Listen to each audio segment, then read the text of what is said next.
What's up, guys? It is me, Regina Burlynette, and I am back with another vlog. As you know, we're gonna start to get used to this. I am in the truck, so that means I am headed to the gym. It is day one. Yesterday was my reset day. I did some strength yoga. It was great. It was like strength and mobility yoga that was offered through the Nike Train Club app. And it was like workout 8 of my training program that I'm doing with them. But yes, today is day one. It is Tuesday, January 5th. We got the week started off strong. And hopefully, prayerfully, we will finish strong as well. Harper's back at school. Everyone's back at school, but she's physically back at school, so that's cool. And yeah, just headed to the gym. Gonna do my mom reset. I kind of have to do it a little bit differently because they changed Ava's pre-K Zoom class from 10 to 1 p.m. So I've got them all squared away as far as they've eaten breakfast, they've had a snack. I have Ava on a task. Gracie's just up roaming around but feels there. And what I hope to do is do a little repeat of yesterday and have Graceland take a nap at 1 while Ava's on her Zoom. It worked out really great yesterday, but we know that every day is not the same. So I'm going to try to repeat it, and I hope for the same results as yesterday. But if not, that's totally fine. Every day is a day of its own. And what else? Oh, I'm still meditating on 2 Corinthians chapter 12, 1 through 10, where he talks about I may read it again when I come out of the gym, but it's basically Paul talking about a thorn in his flesh, a tormenting thorn in his flesh, and how he prayed 3 times to the Lord to take it away from him, and our Lord said, "My grace is sufficient for you." So I'm just kind of thinking about that. And the area today that I'm thinking about is, one, he said his grace is sufficient. Another translation says, the Passion Translation says, my grace is more than enough for you. And so just kind of thinking about what that means for me. I know what it means, but I really want to discover that side of our Father, that grace.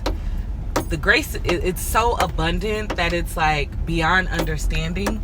But I would like to have a level of understanding. Like, man, grace. Not like Paul said, not to, use that abundant grace to go out and just do whatever I want, but to definitely accept my weaknesses and accept my flaws based on the fact that his grace is enough. And so I want to think about that. And then the other side of it that I want to think about is how he says because of his great revelations and his great visions that he was given, a tormenting thorn was put in his flesh to keep him from becoming conceited. Or another translation says from exalting himself.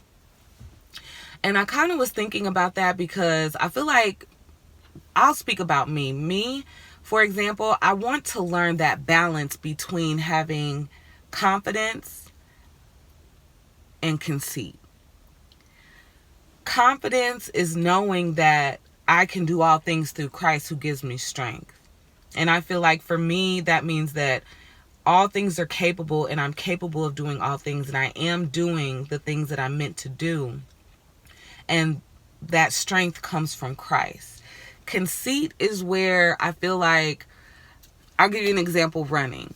Running has blessed me to have confidence because there's been many injuries I've ran through, a lot of pain that I've run through.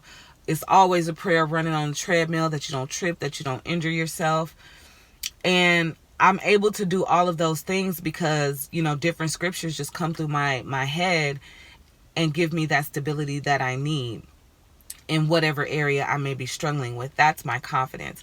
For me, where the conceit may come in is like you walk past the mirror and you like, oh, You know what I mean? Or you know, I'm choosing to eat differently. So when my husband picks up, you know, I don't know, a donut or something, I'm like, oh, you might want to put that donut down. And it's like, no, ma'am, no, honey, no.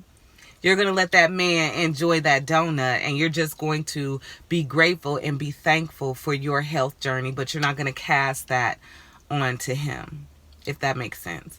So that's the other thing I'm going to think about. And I love the fact that Paul accepts that and he writes that, and I want to accept that as well. It's like, we as humans, we can exalt ourselves. You know what I mean? And that's because the blessings of God is so good and so abundant that it's easy to think that it's just you doing it. And it's like, no, it's not you doing it. It's Christ living on the inside of you that gives you the purpose to do it, that gives you the drive to do it. But it's not all you, boo. And, you know, the side effects of all of those healthy things that you're doing, that's just to add a reward for you, but not for you to exalt yourself. Just for you to kind of be like, yeah, I'm putting in that work and I'm liking what I'm seeing. But, you know, so just kind of thinking about that. I don't know if that made sense or not, but that's kind of what I'm working through. And I'm accepting and understanding that, like, you know, God's given us everything that we need, and he's made but he's made contingency plans for every area of our life, you know. So, you know, let's not exalt ourselves over others, you know. Let's not be haughty, you know, be hefty, be haughty. Let's be humble and let's be confident. So anyway, that's what I'm going in to think about. The guided run that I think I'm gonna do today is either something in the thankful series or the 8K grateful run. I feel like just being grateful, I feel like, is a practice that will continue to build confidence and fight against conceit. So yeah, that's what I'm going to do, because I have a lot to be thankful for, as do you. And we're going to get after it. So I'll be back after I'm done.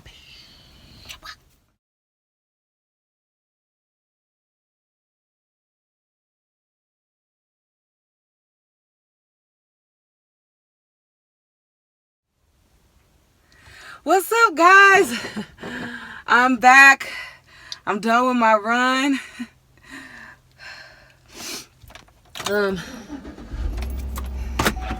I'm done. I'm headed home. So here's the thing with my run. I did the grateful run, which it's an 8K grateful run. And he just comes on there. I've done it before. I think I've talked about it before, but he basically just comes on there and he discusses different things that he's grateful for, and then he'll pose the question to you, like, what are you grateful for?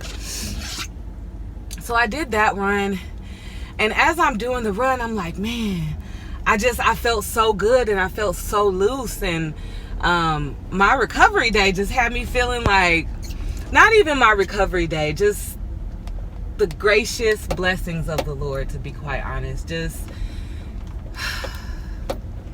God's been good to me. But so as I'm doing that run, I'm just like feeling loose, and he's like, you know, if you going at a pace that's easy for you, relax, you know what I mean? And I felt very relaxed. So in my head, I start thinking like, well, you could probably do 10K, you know, because as he's counting down, it's like, you might as well go ahead and do 10K. You'll be 2K away from 10K, which is 6.2 miles. Then I started thinking to myself, well, why not try to beat your record on your Nike Run Club app for your furthest run? Which I believe before today, my furthest I've ever ran was 7.3.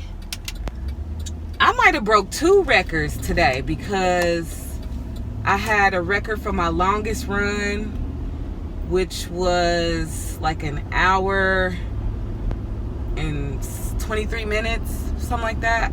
And then my furthest run was 7.34. And so I'm like, well, why don't you try to, you know, get 8? You could probably get 8, you know, because by the time I was getting up to the 8K, I was still feeling really good in my body. Like, I wasn't feeling tired. I wasn't feeling overworked. And so I'm like, okay, well, I said I would be back by 1, which I'm running a little late. It's 1:07. I said, I'm looking at the time and it's 12:30, and I'm like, well, you could probably go ahead and at least get 8K, if not 8K, if not 8 miles, 10 miles. And so I'm like, I don't know if I can go 10 miles, And I could have kept going, but something in my mind was like, no, stop at 8 because you need to be back by 1. And it was already like 1 right when I was at, like right when it turned 1 o'clock, I was at 8 miles. And so I was like, leave something to crave, something to crave. So it's like, get your 8, feel like you can go further, and take that with you so that you will do, a 10-mile run. And so I'm running to the car, and I'm like, well, Lord, maybe one day I will do a half marathon. Maybe one day I will run a marathon. Maybe one day I will do an ultra run, which is like upwards of 100 miles. I love watching ultra races. I do. But yeah, just like, wow, maybe I will do, half a marathon. And that's 13, I think that's 13.3 miles. But it just showed me that I'm stronger than I think I am. I'm stronger than I give myself credit for. But I also know that strength does not come from me. I put my total strength and my total confidence in the Lord. And that's how one of the ways I can combat being, letting confidence in the Lord turn into conceit. That's one of the things that's coming to me. Like, just remember that, yeah, you can do all things, but I can do all things through Christ. And it's his good and pleasing will to just give good gifts, And so that's what I came away from with that. And just the blessing of the day. This is the day that the Lord has made. Let us rejoice and be glad in it. And if I'm busy focused on rejoicing throughout the day, I don't have time to overly focus on myself or, to put vainglory in myself. No, because But anyway, I'm pretty pumped about my run. I'm feeling energetic. I started thinking about this chili that I made yesterday, and that is your girl's celebratory reward for her run. And yeah, I hope that you're having a blessed week. I hope that you're having a blessed day, because you are indeed a blessing. And I just want to thank you so much for watching this video. Go ahead and give it a thumbs up. Smash that subscribe button. Click the little bell so that you're notified whenever I post. As always, you blessed. I love you. God loves you.